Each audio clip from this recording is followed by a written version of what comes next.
இந்த நாளிலும் நம்முடைய தியானத்திற்கென்று எடுத்துக்கொண்ட வேத பகுதியானது யோனாவின் புத்தகம் 4வது அதிகாரம் 10-11 வசனத்தை நாம் வாசிக்கலாம். யோனா 4:10-11 வசனத்தை நாம் வாசிப்போம்.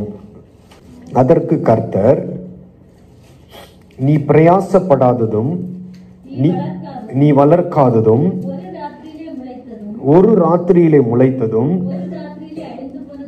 ஒரு ராத்திரியிலே அழிந்து போனதுமான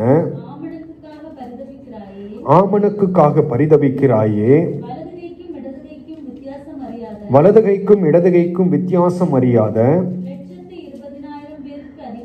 120,000 பேருக்கு அதிகமான மனுஷரும் அநேக மிருக ஜீவன்களும் இருக்கிற மகாநகரமாகிய நினைவைக்காக நான் பரிதபியாமல் இருப்பேனோ என்றார். ஆண்டவராகிய கர்த்தர் யோனாவை பார்த்து சொல்லுகிற வார்த்தை, அநேக மிருக ஜீவன்களும் 120,000 பேருக்கு அதிகமான மனுஷரும் தங்கியிருக்கிற இந்த மகான் நகரமாகிய நினைவுக்காக நான் பரிதபியாமல் இருப்பேனோ. இந்த இடத்துல நாம் பார்க்கிறோம், ஆண்டவருடைய இருதயம் எப்படியாப்பட்ட இருதயமாய் காணப்படுகிறது. ஆண்டவருடைய இருதயம் எப்படியாப்பட்ட இருதயம்? அவர் பரிதபிக்கிற ஆண்டவராய் இருக்கிறார். யாரை குறித்து அவர் பரிதபிக்கிறார்?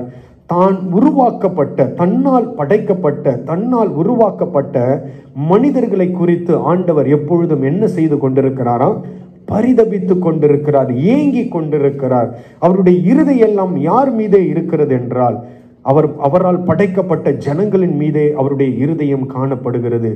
ஏன் அப்படி அவருடைய இருதயம் காணப்படுகிறது என்றால், ஒரு ஜனமும் ஆண்டவருடைய பார்வையிலே அழிந்து போகக்கூடாது, ஒருவரும் ஆண்டவருடைய பார்வையிலே கெட்டு போகக்கூடாது என்றுதான் ஆண்டவருடைய விருப்பம். இந்த இடத்துல நாம் பார்க்கிறோம், இந்த 11வது வசனத்திலே வாசிக்கிறோம், வலதுகைக்கும் இடதுகைக்கும் வித்தியாசம் அறியாத 120,000 பேருக்கு அதிகமான மனுஷரும் அநேக மிருக ஜீவன்களும் இருக்கிற மகாநகரமாகிய நினைவே. இந்த நினைவை குறித்து நீங்கள் கொஞ்சம் வேதத்தை ஆராய்ந்து பார்ப்பீர்கள் என்றால், இந்த நினைவே பட்டணம் என்ன அப்படி பாவம் செய்தது? ஆண்டவராகிய கர்த்தர் இந்த பட்டணத்திற்கு எதிராக ஒரு நியாய தீர்ப்பை வைக்கிறார்.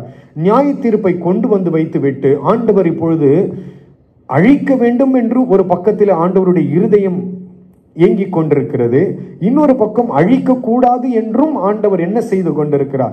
ஒரு பக்கம் அவருடைய இருதயம் என்ன செய்கிறது? இந்த ஜனங்களுடைய அக்கிரமம் எங்கே வந்து விட்டது? ஆண்டவருடைய சமூகத்திற்கு வந்து எட்டிவிட்டது. ஆண்டவர் என்ன செய்ய வேண்டும்? பாவம் அவருடைய சமூகத்திற்கு வந்த பொழுது நிச்சயமாய் நியாய தீர்ப்பு செய்துதான் ஆக வேண்டும். ஆனால் ஆண்டவர் அதை முழுவதும் விரும்புவது கிடையாது. ஆண்டவர் என்ன செய்வது கிடையாது? அதை முழுவதும் விரும்புவது கிடையாது. மாறாக அந்த நியாய தீர்ப்பிலிருந்து ஜனங்களை எப்படியாவது தப்புவித்து விட வேண்டும் என்பதுதான் ஆண்டவருடைய விருப்பம். எப்படியாவது அந்த ஜனங்களை என்ன செய்ய வேண்டும்? நியாய தீர்ப்பிலிருந்து தப்பித்து வைக்க வேண்டும் என்றுதான் ஆண்டவருடைய விருப்பமாய் காணப்படுகிறது. ஆண்டவர் பாருங்க, துன்மார்கனும் மரித்து போவது ஆண்டவருக்கு என்ன கிடையாது? விருப்பம் கிடையாது. யோனாவின் புத்தகம் 1 அதிகாரத்திற்கு வந்து 2வது வசனத்தை வாசிங்க. நீ எழுந்து மகாநகரமாகிய நினைவுக்கு போய் அதற்கு விரோதமாய் பிரசங்கி, அவர்களுடைய அக்கிரமம் என் சமூகத்தில் வந்து எட்டினது. ஆண்டவராகிய கர்த்தர் இப்பொழுது யோனாவை அழைக்கிறார். யோனாவை அழைத்து யோனாவுக்கு ஒரு வேலையை கொடுக்கிறார். என்ன சொல்லுகிறார்? நீ போய் மகாநகரமாகிய நினைவுக்கு விரோதமாய் பிரசங்கம் பண்ணு என்று சொல்லுகிறார். ஏன்? காரணம் என்ன? ஜனங்களுடைய பாவம் எங்கு வந்து சேர்ந்து விட்டது? ஆண்டவருடைய சமூகத்திற்கு, அதாவது பூமியில செய்த பாவம் எங்கு போய் எட்டி விட்டது? இப்போ பரலோகத்திற்கு போய் எட்டி விட்டது. அது உச்சத்தின் அளவு. அது எது? பாவத்தின் உச்சக்கட்டத்தின் மிகுதி. அது ஆண்டவருடைய சமூகத்திலே போய் எட்டின பொழுது ஆண்டவர் உடனே என்ன செய்கிறார்? இப்பொழுது அவர் நியாய தீர்ப்பு செய்ய வேண்டும். ஆனால் மாறாக அவர்களுக்கு ஒரு வாய்ப்பை கொடுக்கிறார். அவர்கள் அழிக்கப்பட்டு போகாமல் இருக்கும்படியாய் ஆண்டவர் இப்பொழுது யோனாவை அழைக்கிறார். அழைத்து என்ன சொல்லுகிறார்? நீ போய் நினைவே மக்களுக்கு எதிராக பிரசங்கம் பண்ணி என்று சொல்லுகிறார். நம்மையும் ஆண்டவர் அழைத்தார். அதுல சந்தேகம் இருக்குதா உங்களுக்கு? யோனாவை அழைத்தது போல ஆண்டவர் உங்களையும் என்னையும் அழைத்தார். எதற்காக அழைத்தார்? எதற்காக அழைத்தார்? நம்மை யோனாவை எதற்காக அழைத்தார்? ஜனங்களோடு போய் ஆண்டவரை குறித்து, ஆண்டவருடைய அன்பை குறித்து சொல்லும்படியாக. ஆண்டவர் அன்பான ஆண்டவர். அவர் உங்களை அழிக்க விருப்பம் இல்லாத ஆண்டவர். உங்கள் பாவத்தில் இருந்து நீங்கள் விடுதலை ஆக்கி கொள்வீர்களானால் ஆண்டவர் உங்கள் மீது வைத்திருக்கிற அந்த நியாய தீர்ப்பில் இருந்து உங்களை தப்புவிக்க அவர் போதுமானவராய் இருக்கிறார் என்று தேவ அன்பை குறித்து பிரசங்கிக்கும்படியாக, நினைவு மக்களுக்கு பிரசங்கிக்கும்படியாக யோனாவை அழைத்தார். நம்மையும் ஆண்டவர் அழைத்த நோக்கம் அதுதான். எதற்காக? எப்படி நம்மை சுற்றிலும் பாருங்க, நினைவை மக்களை போலதான் நம்மை சுற்றிலும் இருக்கிற உலகம். எப்பக்கம் திரும்பினாலும் என்ன இப்பொழுது? பாவம். இந்த பாவம் எங்கு போய் எட்டி இருக்கிறது? இப்போ தேவ சமூகத்திலே எட்டி இருக்கிறது. நீங்க பாருங்க, நம்ம இந்திய தேசத்தை சுற்றி பார்க்கும்போது நாளுக்கு நாள் என்ன நடந்து கொண்டிருக்கிறது? அக்கிரமத்தின் மிகுதி பெருகி கொண்டே போகிறது. ஒரு காலகட்டத்தில் நீங்கள் பார்ப்பீர்கள் என்றால், ஒரு 20 ஆண்டுகள் 30 ஆண்டுகளுக்கு முன்பதாக கொலைகள் இதெல்லாம் எங்கோ ஒரு இடத்துல கேள்விப்படுவோம். 30 ஆண்டுகளுக்கு முன்பதாக ரத்தம் சிந்துதல் என்பது எங்கோ ஒரு இடத்துல கேள்விப்படுவோம். இப்பொழுது சர்வ சாதாரணமாய் நடக்கிறது. எப்படி? சிறு பிள்ளைகள் முதல் அதை செய்கிறார்கள்.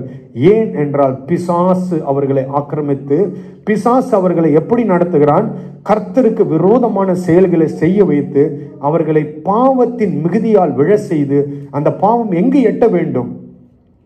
தேவ சமூகத்தில் எட்டும் பொழுது ஆண்டவர் அந்த ஜனங்களை அழித்து போட வேண்டும் என்று பிசாசானவன் என்ன செய்கிறான்? ஜனங்களை விழ செய்து தள்ளி கொண்டிருக்கிறான். ஆனால் ஆண்டவர் என்ன செய்கிறார்? யோனாவை அழைத்த ஆண்டவர் நம்மையும் அது போலதான் அழைத்திருக்கிறார். ஏனென்றால் அந்த ஜனங்கள் பாவத்திலிருந்து விடுபடும்படியாக, அந்த ஜனங்கள் பாவத்திலிருந்து மீட்கும்படியாக யோனாவை அழைத்த ஆண்டவர் ஒரு அசைன்மெண்ட் கொடுக்கிறார். நீ எங்க போக வேண்டும்? இப்பொழுது நினிவேக்கு போக வேண்டும். ஆனால் யோனா போன இடமெங்க? வாசிங்க, அடுத்த வசனத்தை வாசிங்க. அப்பொழுது யோனா கர்த்தருடைய சமூகத்தில் நின்று விலகி தர்ஷீஷுக்கு ஓடி போகும்படி எழுந்து யோப்பாவுக்கு போய் தர்ஷீஷுக்கு போகிற ஒரு கப்பலை கண்டு கூலி கொடுத்து தான் கர்த்தருடைய சமூகத்தில் நின்று விலகும்படி அவர்களோடு தர்ஷீஷுக்கு போகும்படி கப்பலில் ஏறினான். ஆண்டவர் என்ன பண்ணி யோனாவை அழைத்தார்? அழைத்து நீ எங்கே போக வேண்டும் என்று சொன்னார்? நினைவேக்கு போக வேண்டும் என்று சொன்னார். ஆனால் நினைவேக்கு போகாமல் அவர் எங்கே போகிறார்? தர்ஷீஷுக்கு போகிறார். காரணம் என்னங்க? சொன்ன வேலையை, ஆண்டவர் சொன்ன வேலையை அவன் செய்யவில்லை. காரணம் என்ன? அவனிடத்துல காசு இருக்கிறது. இப்ப அவனிடத்துல பணம் இருக்கிறபடினால்தான் அவன் எங்க போகிறான்? கப்பலில் ஏறி பிரயாணம் பண்ணுகிற அளவுக்கு அவனிடத்துல என்ன இருக்கிறது? அவனிடத்துல பொருளாதாரம் இருக்கிறது. அவனிடத்துல ஒண்ணும் இல்லை என்றால் ஆண்டவர் சொன்ன வேலையை அவன் செய்திருப்பான். நாமும் பாருங்க, அழைத்த ஆண்டவர் நம்ம என்ன பண்ணிவிட்டார்? என்ன பண்ணிவிட்டார்? ஆசீர்வதித்து விட்டார். அழைத்த ஆண்டவர் நம்ம என்ன பண்ணிவிட்டார்? ஆசீர்வதித்து விட்டார். ஆசீர்வாதத்தை பெற்றுக்கொண்டன்னா இப்பொழுது என்ன செய்கிறோம்? ஆண்டவர் நமக்கு ஒரு வேலையை கொடுக்கும் பொழுது நாம் என்ன செய்கிறோம்? வழி விலகி போகிறோம். எப்படி யோனாவுக்கு ஒரு அசைன்மெண்ட் கொடுக்கும் பொழுது யோனா அதை செய்யாமல் சாக்கு போக்கு சொல்லி விலகி போனது போல நாமும் இந்த நாட்களில் என்னதான் செய்து கொண்டிருக்கிறோம்? காரணங்களை சொல்லி என்ன செய்து கொள்கிறோம்? வழி விலகி போய் கொண்டிருக்கிறோம். நாம் வழி விலகி போனால் ஆண்டவர் விட்டுருவாருங்களா? ஒரு எல்லை உண்டு. நாம் போகிறதற்கு ஒரு எல்லையை ஆண்டவர் அனுமதிப்பார். ஒரு எல்லை வரையிலும் நாம் போக விடுவார் ஆண்டவர். ஒரு எல்லை வரும்பொழுது ஆண்டவர் என்ன செய்வார்? மீண்டும் திருப்பி அழைத்து கொண்டு வருவார். இங்கு போனார், யோனா போனார். போய் என்ன செய்தார்? இப்பொழுது தன்னிடத்தில் இருந்த பொருளாதாரத்தை வைத்து கப்பலில் ஏறி இப்போ எங்கு பிரயாணம் பண்ண தொடங்கிவிட்டார்? தர்ஷீஷுக்கு போகும்படியா தன்னுடைய பிரயாணத்தை அவர் தொடங்கிவிட்டார். அப்படி பிரயாணம் பண்ணும் பொழுது என்ன நடக்கிறது? அப்பொழுது 6வது வசனத்தை வாசிங்க. இல்ல 5வது வசனத்திலிருந்தே வாசிங்க. பயந்து வேண்டுதல் செய்து பாரத்தை லேசாக்கும்படி எரிந்து விட்டார்கள். ஒரு நிமிஷம். இப்போ என்ன நடக்கிறது? சம்பவம் என்னவென்றால், இவன் தப்பித்து எங்க போயிட்டான்? தர்ஷீஷுக்கு போகும்படியா கப்பலில் டிக்கெட் வாங்கி கொண்டு போய் தர்ஷீஷ் அந்த கப்பலில் போறதுல ஆயா போய் படுத்து கொண்டார். இப்பொழுது இவன் நிமித்தம் பாருங்க, ஒரு யோனாவின் நிமித்தம் எத்தனை பேருக்கு பிரச்சனைங்க? கப்பல்ல போற எல்லாருக்கும் பிரச்சனை. இப்ப பாருங்க, நம்மை அழைத்த ஆண்டவர் நம் நிமித்தம் எத்தனை பேருக்கு பிரச்சனை? இப்ப நம்ம எத்தனை பேருக்கு நம்ம பாரமா இருக்கிறோம்? கர்த்தருடைய வேலையை நாம் செய்யவில்லை என்றால், கர்த்தருடைய வேலையை நாம் சொல்லும் பொழுது வழி விலகி போவோம் என்றால், நாம் மற்றவர்களுக்கு ஆசீர்வாதமாக அல்ல, மற்றவர்களுக்கு நாம் பாரமாய் மாறி போவோம். அல்லேலூயா. நாம் கர்த்தருக்கு நாம் கர்த்தர் நம்மை அழைத்த நோக்கம் பிறருக்கு நாம் ஆசீர்வாதமாய் இருக்க வேண்டும் என்பதாக. பிறருக்கு நாம் ஒரு நாளும் எப்படியா இருக்கக்கூடாது? பாரமாய் இருக்கக்கூடாது. யோனாவின் நிமித்தம் என்ன நடக்கிறது? அநேகருக்கு பிரச்சனை உண்டாகிறது.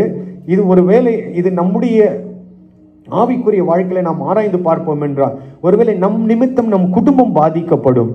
நாம் ஆண்டவரை விட்டு விலகி போகும் பொழுது, ஆண்டவருடைய சொல்லுக்கு கீழ்ப்படியாமல் போகும் பொழுது, ஒருவேளை நம் நிமித்தம் யார் பாதிக்கப்படுவார்கள்? குடும்பம் பாதிக்கப்படும். நம்மை சுற்றிலும் இருக்கிறவர்கள் பாதிப்புக்குள்ளாய் கடந்து போவார்கள்.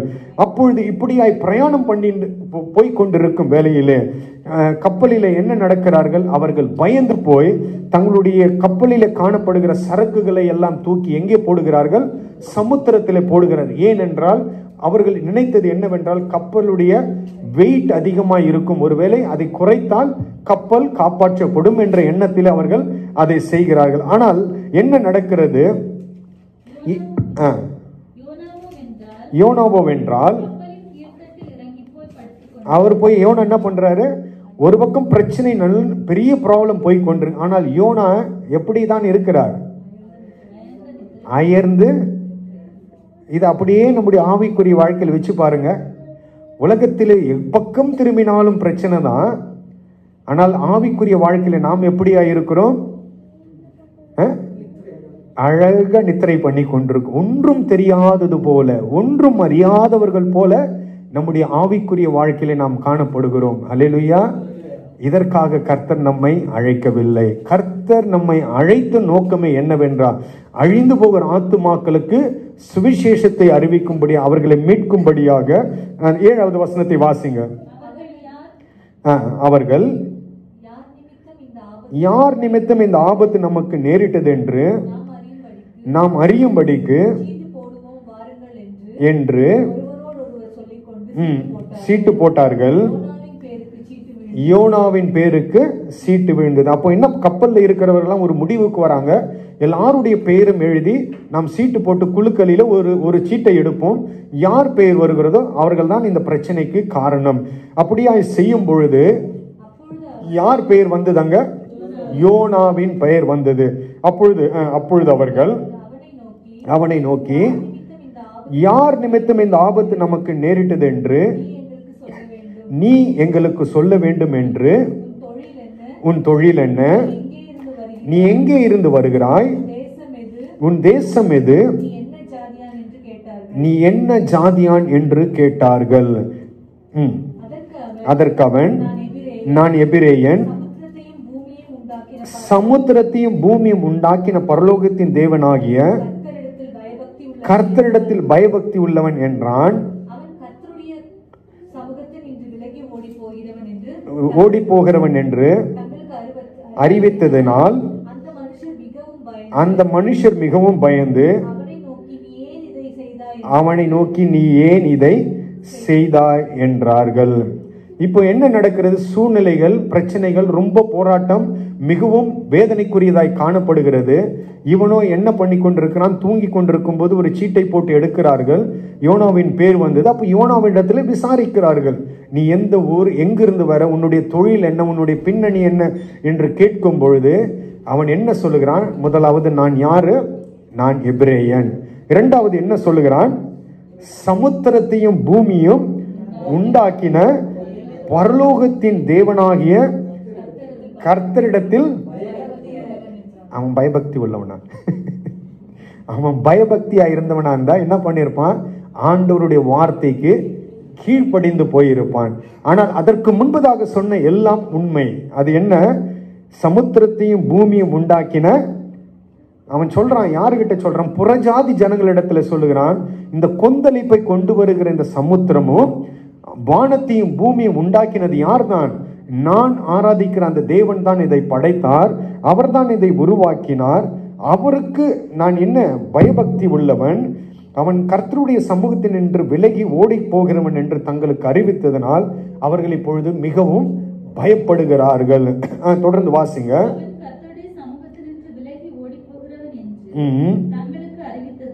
அறிவித்ததினால் பயந்து அவனை நோக்கி ஏன் இதை செய்தாய் என்றார்கள். அதிகமாய் கொந்தளித்து கொண்டிருந்தபடியால் அவர்கள் அவனை நோக்கி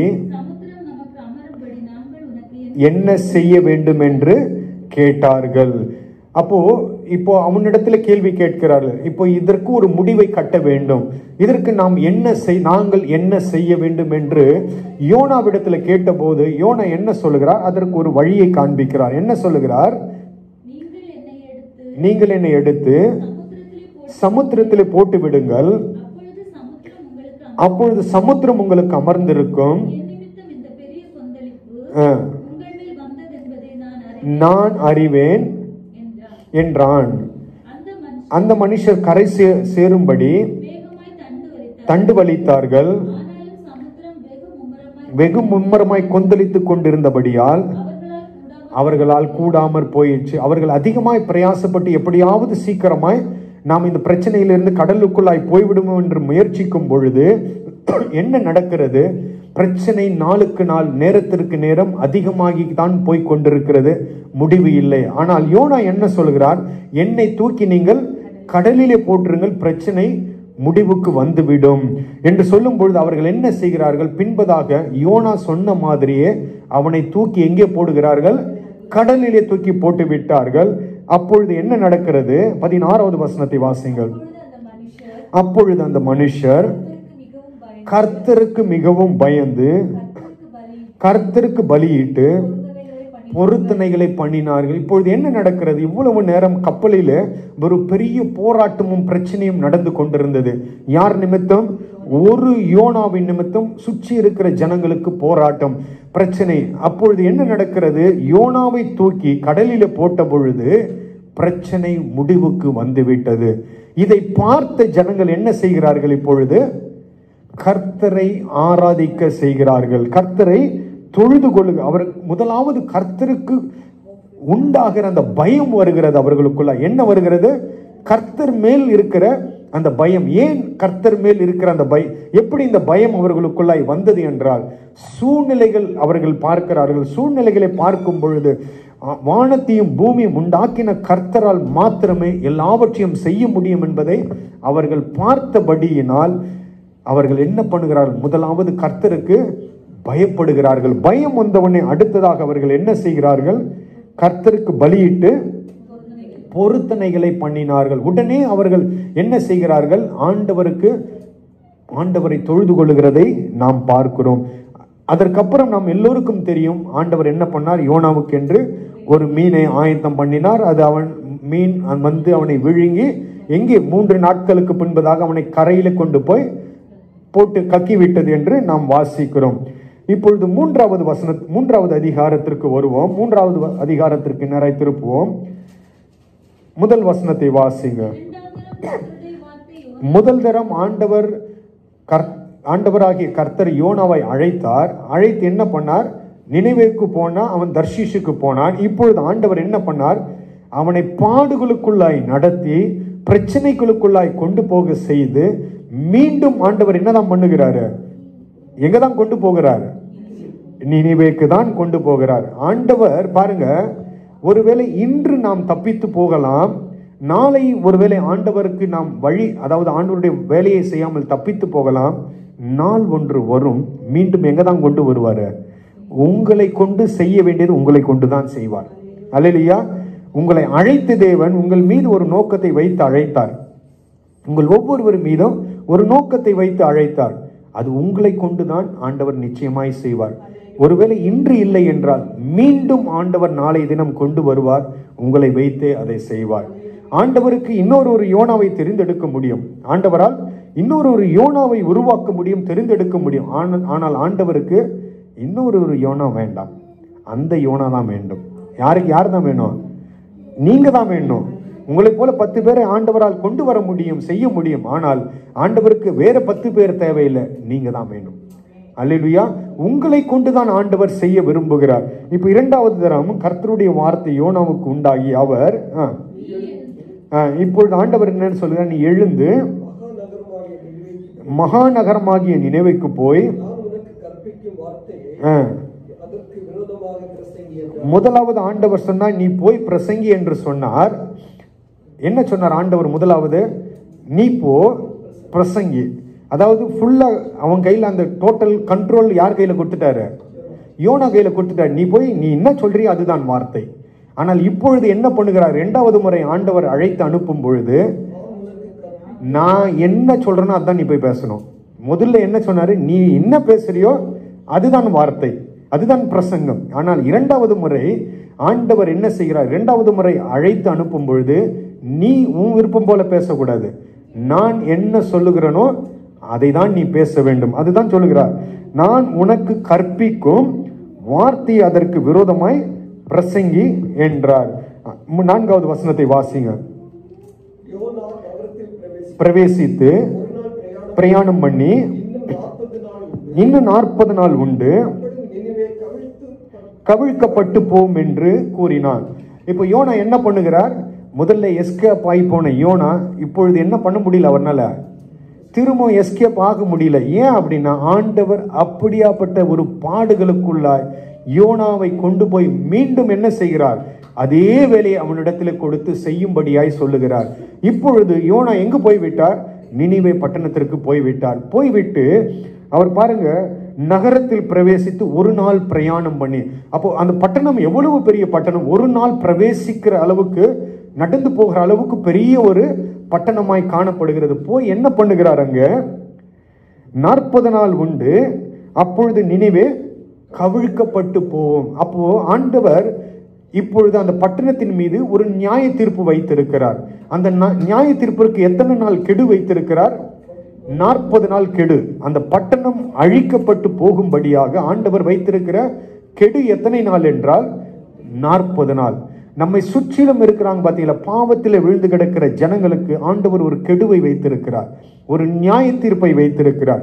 ஏன் தெரியுங்களா? பாவத்தின் உச்சம் எங்கு போய் தேவ சமூகத்தில் எட்டிவிட்டது. நியாய தீர்ப்புக்கென்று ஆண்டவர் வாய்ப்பை கொடுப்பார், ஜனங்கள் மனம் திரும்ப வேண்டும் என்று. நீங்க பாருங்க, முன்பதாக நியாய தீர்ப்பு பல இடத்திலே செய்யப்பட்டது. நோவாவின் நாட்களிலே ஆண்டவர் நியாய தீர்ப்பு கொண்டு வந்தார். பாவத்தின் உச்சம் எங்க போனது? தேவ சமூகத்துக்கு எட்டின பொழுது ஆண்டவர் நோவாவை அழைத்தார். 100 ஆண்டுகள் நோவா பிரசங்கம் பண்ணினார். எத்தனை ஆண்டுகள்? 100 ஆண்டுகள் பிரசங்கம் பண்ணி மிஞ்சினது எத்தனை பேருங்க? வெறும் 8 பேரு தான். 100 ஆண்டுகள் பிரசங்கம் கேட்டவெல்லாம் ஏளனமாய் பார்த்து விட்டு சிரித்து விட்டு போனால், நாள் ஒன்று வந்தது. நாம் செய்ய வேண்டிய வேலை என்ன தெரியுங்களா? சொல்லிதான் ஆகணும். இது நம்மேல் விழுந்த கடமை. இது பிரசங்கத்தை சொல்ல வேண்டியது, ஜனங்களிடத்தில் சுவிசேஷத்தை அறிவிக்க வேண்டியது நம் வேலை. கேட்பதும் கேட்காததும் அவர்களுடைய வேலை. ஆனால் ஆண்டவர் நம் மீது வைத்த அந்த பொறுப்பை நாம் செய்துதான் ஆக வேண்டும். நோவா செய்தார். 100 ஆண்டுகள் 2 வேலைகளை செய்து கொண்டிருந்தார். ஒன்று பேழையை கட்டி கொண்டிருந்தார், இன்னொரு பக்கம் என்ன செய்து கொண்டிருந்தார்?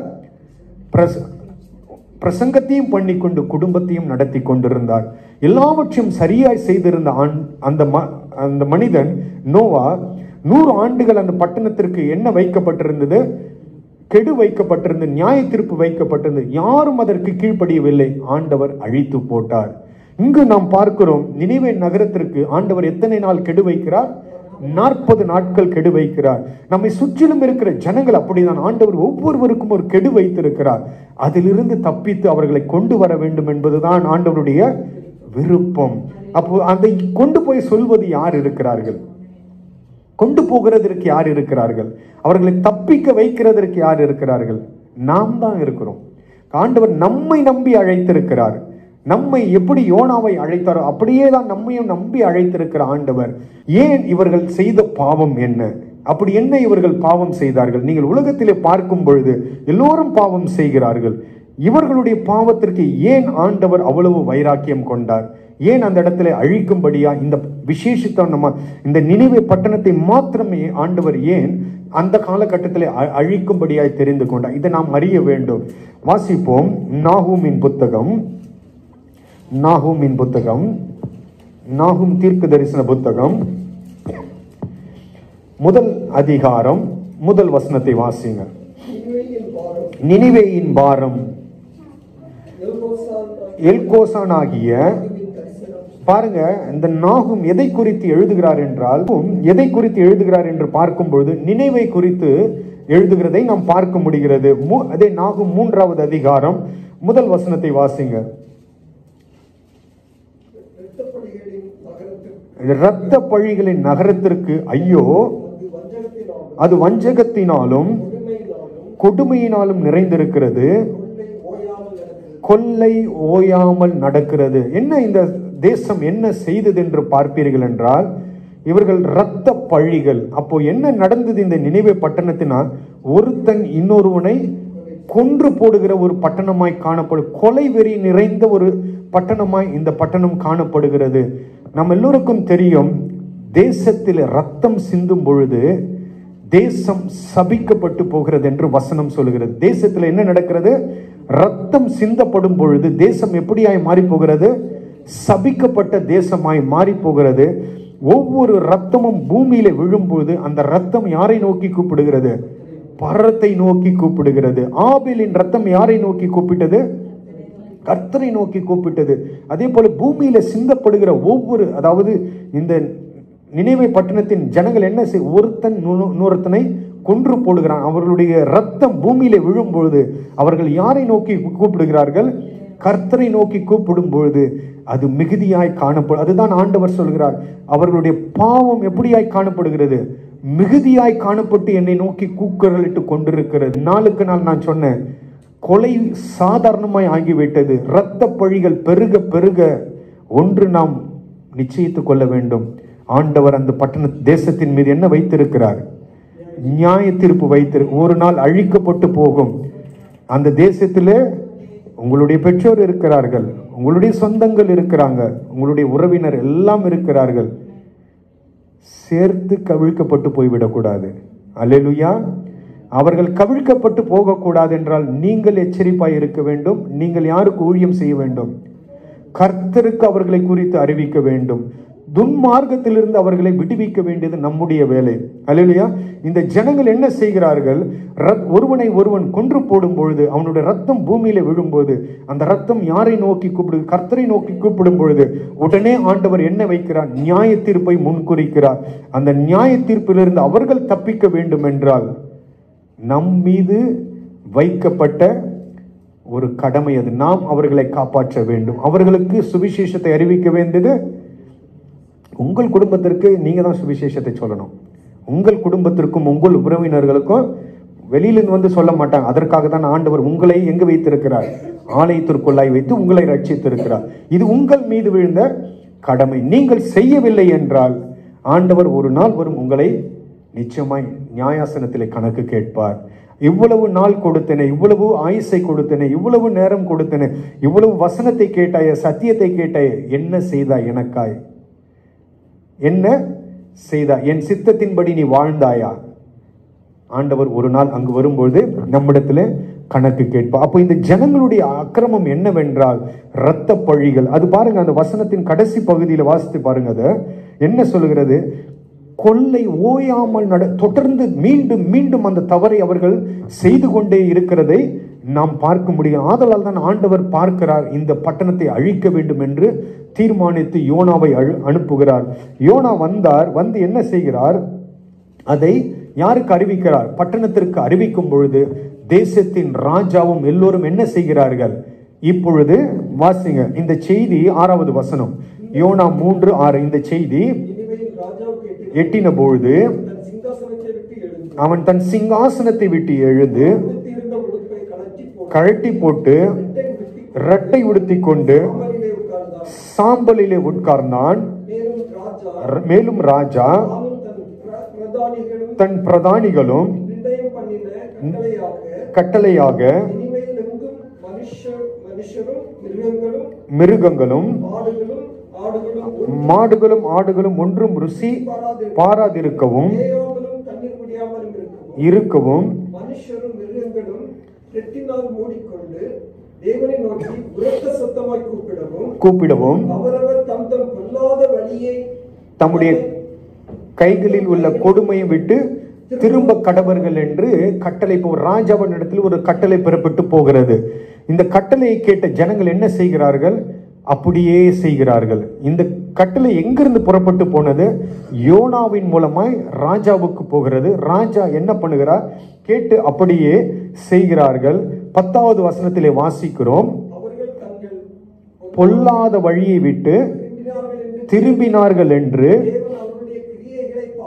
அவருடைய கிரியைகளை பார்த்து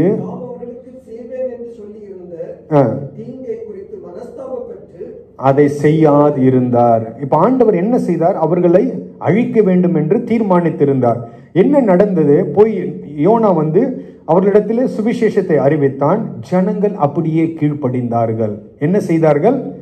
அப்படியே கீழ்ப்படிந்தார்கள், மனம் மாறினார்கள். ஆண்டவர் செய்ய நினைத்ததை என்ன செய்தார்? மாற்றி போட்டார், அழிக்கவில்லை. நான் உங்களுக்கு ஏற்கனவே சொன்னேன், ஏற்கனவே ஒரு நியாய தீர்ப்பு செய்யப்பட்டது. யாருடைய காலத்துல? நோவாவின் காலத்தில். அங்கு என்ன செய்தார்கள்? நோவா பிரசங்கம் பண்ணினான், யாரும் கீழ்ப்படியவில்லை. ஆண்டவர் என்ன பண்ணார்? அழித்து போட்டார். இங்கு கீழ்ப்படிந்தார்கள். என்ன நடந்தது? அழிக்கவில்லை. ஆண்டவர் மனம் மாறி போனார். ஆண்டவர் விரும்புவது என்னன்னு கேட்டீங்கன்னா, வாசிப்போம் எசேக்கியேல் தீர்க்க தரிசன புத்தகம் 18வது அதிகாரம், எசேக்கியேல் 18 23வது வசனத்தை வாசிங்க. துன்மார்கன் சாகிறது எனக்கு எவ்வளவேனும் பிரியமோ அவன் தன் வழிகளை விட்டு திரும்பி பிழைப்பது அல்லவோ எனக்கு பிரியம் என்று கர்த்தராகிய ஆண்டவர் சொல். அப்ப ஆண்டவருடைய இருதயத்தை பாருங்க. அவர் என்ன எதிர்பார்க்கிறார்? ஜனங்கள் பாவத்திலே செத்து போய் விடக்கூடாது. துன்மார்கன் மரிப்பதும், துன்மார்கனை கொல்றது யாரு? ஆண்டவர் தான் கொண்டு போடுகிறார். ஆனால் அவனை கொல்வதற்கும் ஆண்டவர் என்ன செய்யவில்லை? அதை மன விருப்பத்தின்படி செய்யவில்லை. ஏனென்றால் ஆண்டவர் பாருங்க, எதையும் மன விருப்பத்தின்படி செய்வது. ஒருவனை அழிக்கிறார் என்றால், சிறு வயதிலே அல்ல இள வயதிலே ஒருவன் மரித்து போகிறான் என்றால் காரணம் பாவம். காரணம் என்ன? பாவம். இந்த பாவம் ஆண்டவருடைய சமூகத்திலே வரும் பொழுது ஆண்டவர் என்ன செய்கிறார்? அவர்களுக்கு வாய்ப்பை கொடுக்கிறார். அந்த வாய்ப்பை அவர்கள் ஏற்றுக்கொள்ளாமல் இருக்கும் பொழுது ஆண்டவர் துன்மார்கன் சாகிறதற்கு எனக்கு எவ்வளவு வேணும் பிரியமோ அவன் தன் வழிகளை விட்டு. ஆண்டவர் எதிர்பார்ப்பது திரும்பி பிழைப்பது. இப்பொழுது நடந்தது என்னவென்று கேட்டீங்கன்னா, நினைவின் ஜனங்கள் என்ன செய்தார்கள்? இந்த வார்த்தையின்படியே அவர்கள் ஆண்டவருடைய வார்த்தைக்கு கீழ்ப்படிந்தார்கள். ஆண்டவருடைய வார்த்தைக்கு என்ன செய்தார்கள்? கீழ்ப்படிந்தார்கள். ஆண்டவர் தான் செய்ய நினைப்பதை செய்யாமல் மனம் மாறினார் என்று வாசிக்கிறோம். இதை பார்த்த யோனாவுக்கு இப்பொழுது என்ன வருகிறது? எரிச்சல் உண்டாகிறது. இப்பொழுது என்ன வருகிறது யோனாவுக்கு? எரிச்சல். ஆண்டவரை பார்த்து யோனா கேள்வி கேட்கிறான். ஆண்டவரை, இதெல்லாம் நீ பண்ணுவீர்னு எனக்கு முதல்ல தெரியும். 4வது அதிகாரம் 2வது வசனம். கர்த்தரை நோக்கி விண்ணப்பம் பண்ணி, கர்த்தாவே, நான் என் தேசத்தில் இருக்கும் பொழுதே, இவன் பாருங்க யோனா சொல்றான், நான் இது ஏற்கனவே உங்ககிட்ட, நீ எப்படியாப்பட்டவர் எனக்கு நல்லா தெரியும். நம்முடைய ஆண்டவர் எப்படியாப்பட்டவர் என்பதை யோனா நன்கு அறிந்தவனா. அவன் சொல்றான், இதை நான் ஏற்கனவே உம்மிடத்தில் சொல்லவில்லையா? இது நிமித்தமே நான் முன்னமே அவன் ஓடி போன காரணத்தை சொல்லுறான். நான் ஏன் ஓடி போனேன்? நீ என்ன பண்ணுவ? என்னை கொண்டு போவீர், அழிக்கிறேன் என்று சொன்னீர், ஆனால் நீர் அழிக்க மாட்டீர். என்ன பண்ணுவ? அவங்கள காப்பாத்திடுவ. இதெல்லாம் நீர் பண்ணுவீர்னு எனக்கு தெரியும். ஆனால் தான் நான் என்ன பண்ணேன்? ஓடி போனேன். ஆனால் நீ என்ன பண்ண? என்னை பிரச்சனைக்குள்ளாய் நடத்தி மீண்டும் என்னதான் கொண்டு போனீர், என்னை வைத்துதான் செய்தீர், என்னை கொண்டுதான் அந்த பட்டணத்திற்கு என்ன செய்தீர்? இப்பொழுது ரட்சிப்பையும் கொடுத்தீர். அல்லேலூயா.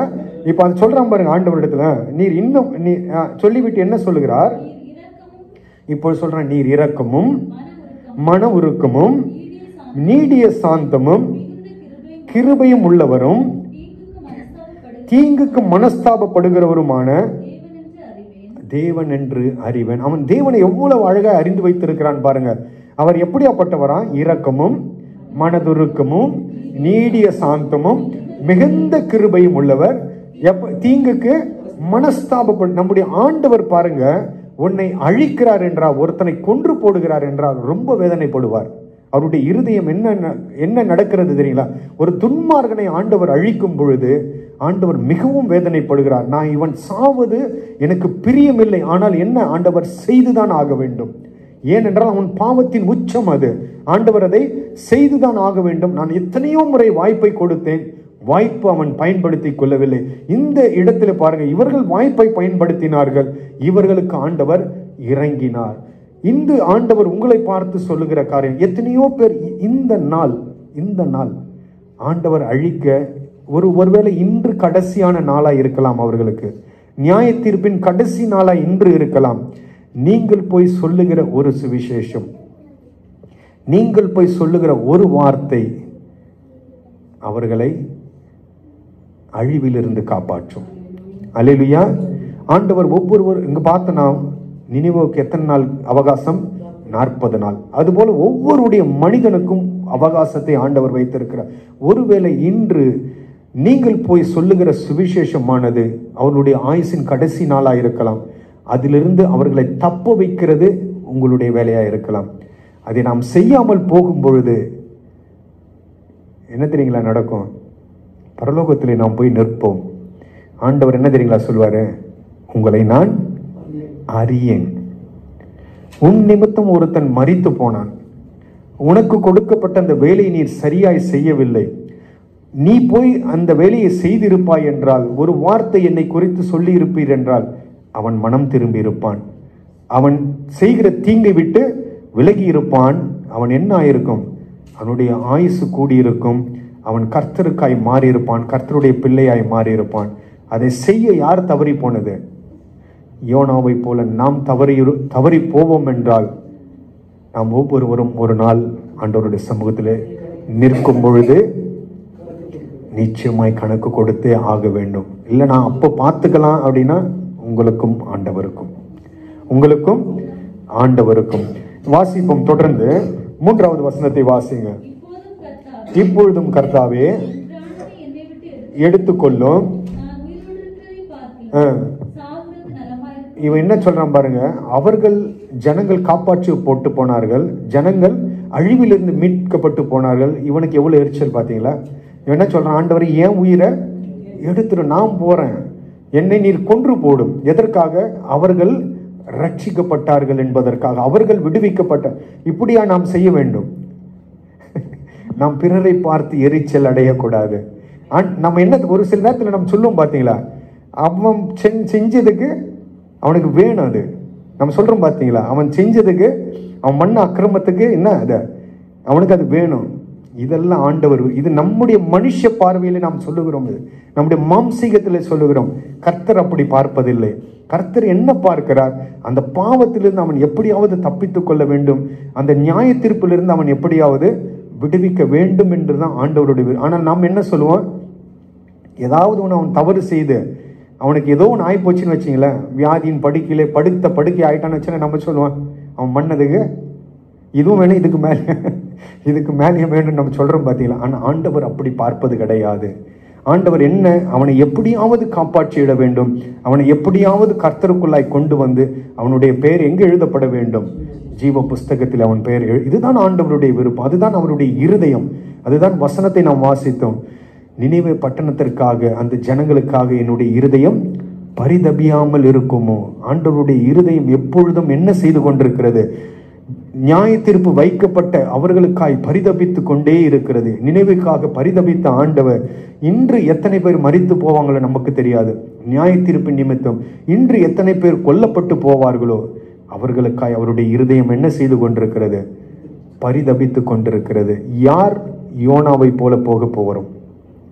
யார் யோனாவை போல ஆண்டவரை கொண்டு, சுவிசேஷத்தை கொண்டு அவருக்காய் நிற்க போகிறோம்? அப்படி போய் சொல்லுகிறவர்கள் ஒருவேளை உங்கள் நிமித்தம் அவர்கள் காப்பாற்றப்பட்டு போகலாம். நாம் ஒரு நாளும் அப்படி சிந்திக்க கூடாது. அவர்கள் செய்ததற்கு அவர்கள் அனுபவிக்கட்டும் என்று ஒரு நாளும். யோனா அதுதான் செஞ்சான். என்ன பண்ணா? ஆண்டவரே நீர் எல்லாம் பண்ணுவீர்னு எனக்கு தெரியும். அவன் அவன் அவ்வளோ அக்கிரமம் பண்ணா. இப்பொழுது மனம் திரும்பி அவன்கள் என்ன ஆண்டவரிடத்திலே வந்து விட்டார்கள். வாசிங்க அந்த வசனத்தை. இப்பொழுது ஆண்டவர் யோனாவுக்கு ஒரு இந்த சம்பவத்தின் மூலமாய் ஒரு காரியத்தை கற்றுக் கொடுக்க வேண்டும். 8வது வசனத்தை வாசிங்க. சூரியன் உதித்த பொழுது தேவன் உஷ்ணமான கீழ்காற்றை கட்டளையிட்டார். அப்பொழுது வெயில் படுகிறதினால் அவன் சோர்ந்து போய் தனக்குள்ளே சாவை விரும்பி நான் உயிரோடு இருக்கிறதை பார்க்கிலும் அவன் திரும்ப திரும்ப எதை சொல்லுகிறான் என்றால், நான் என் பிராணனை எடுத்துவிடும், என் பிராணனை எடுத்துவிடும். இப்போ அவன் எப்படியாப்பட்ட மனிதனாய் மாறிவிட்டான்? பிசாசுக்கு அடிமையானவன் போல அவன் ஆகிவிட்டான். பிராணனை எடுத்துவிடும், பிராணனை எடுத்துவிடும் என்று ஆண்டவரிடத்தில் மீண்டும் மீண்டும் கேட்கிறான். அப்பொழுது ஆண்டவர் அவனுக்கு ஒரு செடியின் நிமித்தம் என்ன செய்கிறார்? நீ வளர்க்காததும் நீர் உருவாக்காததுமான இந்த ஆமணக்கு செடியை பார். இது என்ன பண்ணுகிறது? 9வது வசனம்.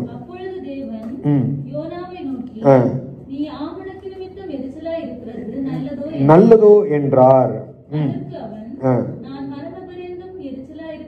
அவன் என்ன சொன்னா? நான் மரண பரியந்தம் எரிச்சலா இருக்கிறது நல்லது என்றான். அப்ப ஆண்டவர் என்ன சொல்லுகிறார்? இப்பொழுது ஆண்டவர் அவனுக்கு புரிய வைக்கிறார். நீ பிரயாசப்படாததும் நீ வளர்க்காததும் ஒரு ராத்திரியில முளைத்தும் ஒரு ராத்திரியில அழிந்து போனதுமான ஒரு செடிக்காய் நீ ஒண்ணுமே பண்ணவே இல்லை. உன்னுடைய கையின் பிரயாசம் ஒண்ணுமே கிடையாது. தானாய் வளர்ந்தது, தானாய் அழிந்து போகிறது.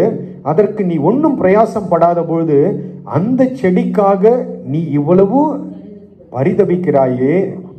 நான் உருவாக்கினதும் நான் படைத்ததும் நான் என்ன செய்தேன்? உருவாக்கின இந்த ஜனங்களுக்காக நான் எவ்வளவு பரிதபியாமல் இருப்பேனோ என்று ஆண்டவர் கேட்கிறார். இப்போ ஆண்டவர் என்ன யோனாவுக்கு புரியும்படியாய் செய்த ஆண்டவர், இது நிமித்தம் நமக்கு என்ன ஆண்டவர் கற்றுக் கொடுக்கிறார்?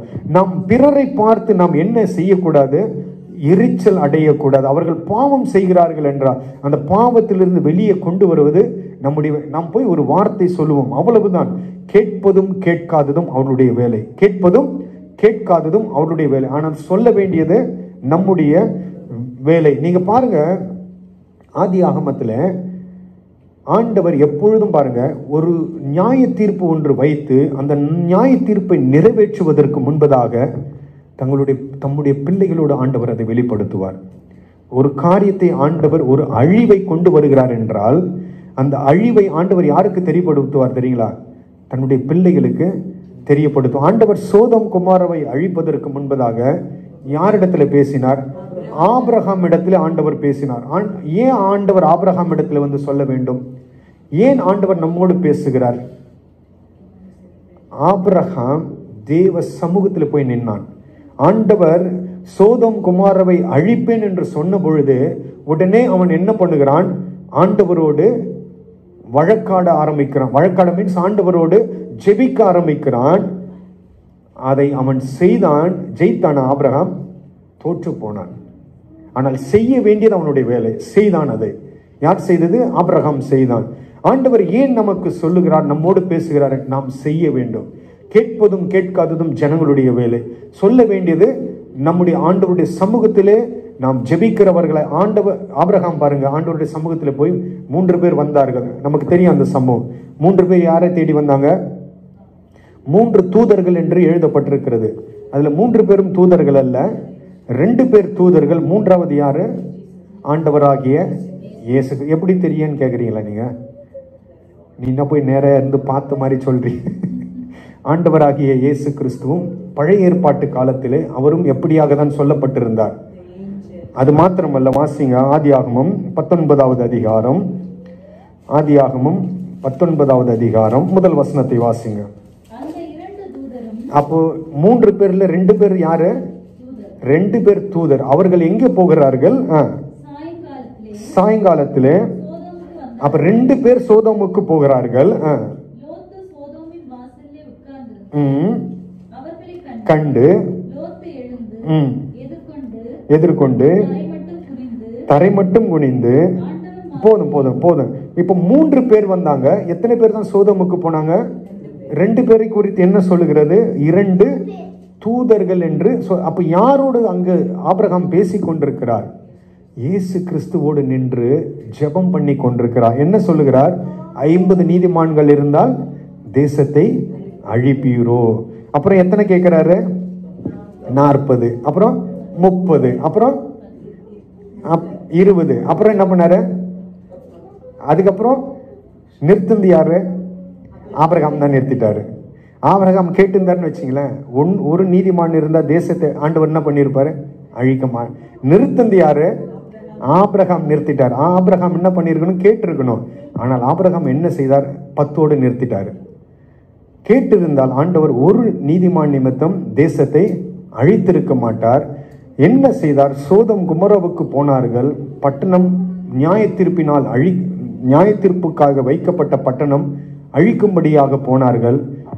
ஒரு ஆபிரகாமினுடைய ஜெபம் யாரை காப்பாத்தின தெரியுங்களா? லோத்து குடும்பத்தை காப்பாத்தினது. அல்லேலூயா. ஒரு ஆபிரகாமின் ஜெபம், ஆண்டவரோடு செய்த ஜெபம் லோத்துவை மாத்திரம் தான் காப்பாத்தினது. மனைவி கூட போச்சு, பிள்ளைகள் அதுங்க அப்புறம் அப்படி போயிடுச்சு. அதுங்க அந்த சந்ததியை வேற மாதிரி போயிடுச்சு. 2 பெண் பிள்ளைகள் லோத்துவும் மனைவியும் போனார்கள். மருமக்கள்மார்கள் 2 பேரும் என்ன ஆனார்கள்? அவர்களும் அந்த கூட்டத்திலே வரவில்லை. ஆனால் பாருங்க, அந்த இடத்திலும் என்ன நடக்கிறது? ஆண்டவர் அங்கேயும் அவர்களுக்கு என்ன கொடுத்தார்? வாய்ப்பை கொடுத்தார் என்று நீங்க பாருங்க. ஆண்டவர் லோத்துக்கிட்ட சொல்லுவார். தூதன்மார்கள் போய் லோத்துக்கிட்ட என்ன சொல்லுவாங்க? உனக்கு தெரிந்த யாராகிலும் இருந்தால் அழைத்து கொண்டு வாசிங்க அந்த வசனத்தை. 12வது வசனத்தை வாசிங்க. 19, 12. பின்பு அந்த புருஷர் லோத்தை நோக்கி, இவ்விடத்தில் இன்னும் உனக்கு யார் இருக்கிறார்கள்? மருமகனாவது குமாரராவது எவர்களாவது இருந்தால் ஸ்தலத்தில் இருந்து. இப்ப பாருங்க, சாய்ஸ் யாருக்கிட்ட கொடுக்கப்படுகிறது? லோத்து கையில கொடுத்துட்டார் ஆண்டவர். உனக்கு தெரிஞ்ச எத்தனை, அவன் பட்டணத்தை முழுதையும் கூட்டணும் தான் வச்சுங்க, எல்லாரும் காப்பாற்றப்பட்டு போயிருப்பார்கள். லோத்து கையில தானே சாய்ஸ். இப்போ யாரெல்லாம் நீ கூட்டின்னு வரையும் அவங்க எல்லாம் வந்து யாரு? காப்பாற்றப்பட்டு போவார்கள். ஆனா லோத்து யாரை தான் கூட்டின்னு வந்தாரு? அவன் 2 பசங்களை மாத்திரம்தான், மனைவியும் 2 பிள்ளைகளை ஏன் என்றால் ஜனங்கள் துன்மார்க்கராய் இருந்தார்கள். ஆனால் லோத்து என்ன செய்திருக்க வேண்டும்? வாய்ப்பை பயன்படுத்தி, இல்ல ஆண்டவரே, இவர்கள் எல்லாம் எனக்குரியவர்கள், நான் இவர்களை என்ன செய்வேன்? உம்முடைய அன்பை இவர்களுக்கு வெளிப்படுத்துவேன் என்று சொல்லியிருந்தான். ஆண்டவர் அழைத்திருக்க மாட்டார். ஆனால் லோத்து என்ன செய்யவில்லை? செய்ய தவறி போனார். ஆண்டவர் மீண்டும் வாய்ப்பை கொடுக்கிற ஆண்டவர். வாய்ப்பை நாமும் செய்ய வேண்டும். வாய்ப்பை கொடுக்கிற அவர்களும் ஆண்டவர் என்ன செய்கிறார்? வாய்ப்பை பயன்படுத்தி கொள்ளும் போது நியாய தீர்ப்பிலிருந்து காப்பாற்றப்பட்டு போகிறார்கள். அப்போ ஆண்டவராகிய கர்த்தர் இந்த நாளிலும் நமக்கு சொல்லுகிற காரியம் என்னவென்றால், நமக்கு சுற்றிலும் இருக்கிற உலக ராஜ்யங்கள், தேசங்களிலே ஆண்டவர் என்ன வைத்திருக்கிறார்? நியாய தீர்ப்பு வைத்திருக்கிறார். இந்த நியாய தீர்ப்பிலிருந்து யார் ஜனங்களை காப்பாற்ற போகிறார்கள்? யோனாவை போல உங்களையும் என்னையும் ஆண்டவர் தெரிந்தெடுத்திருக்கிறார். எதற்காக? தேவனுடைய அன்பை அவர்களுக்கு சொல்லும்படியாக. யார் அவருடைய அன்பை சொல்லுகிறீர்களோ அவர்கள் ஜனங்களை காப்பாற்ற முடியும். அல்லேலூயா. இது நம்மேல் விழுந்த கடமை. இது அல்லேலூயா. எத்தனை பேர் ஆண்டவருக்காய் செய்ய போகிறீர்கள்? ஆண்டவருடைய வார்த்தைக்கு நீங்க கீழ்ப்படிந்தால், சங்கீதத்தில் வாசித்தோம், என்ன நடக்கும்? கர்த்தருக்கு பயப்படுகிற மகன், கர்த்தருக்கு பயப்படுகிறவர்கள் குடும்பத்தில் என்ன உண்டாகும்? ஆசீர்வாதம் வேண்டாம். கர்த்தருடைய வார்த்தைக்கு நாம் என்ன செய்துதான் ஆக வேண்டும்? கீழ்ப்படுகிறது தான் ஆண்டவருக்கு செலுத்துகிற பயம். நாம் ஆண்டவருக்கு பயப்படுகிறோம் என்று சொல்லுகிறது எது நிமித்தம் என்றால் ஆண்டவருடைய வார்த்தைக்கு கீழ்ப்படிவதுதான். அல்லேலூயா. ஆண்டவர் நினைவுக்கு போ என்று யோனாவை சொல்லும் பொழுது அவன் தர்ஷீஷுக்கு போனான். ஆண்டவர் நமக்கு சொல்லும் பொழுது நாம் எங்கே போய் கொண்டிருக்கிறோம்? எந்த இடத்துல நாம் சுற்றி கொண்டிருக்கிறோம்? நாம் நம்மை ஆராய்ந்து பார்ப்போமாக. நாம்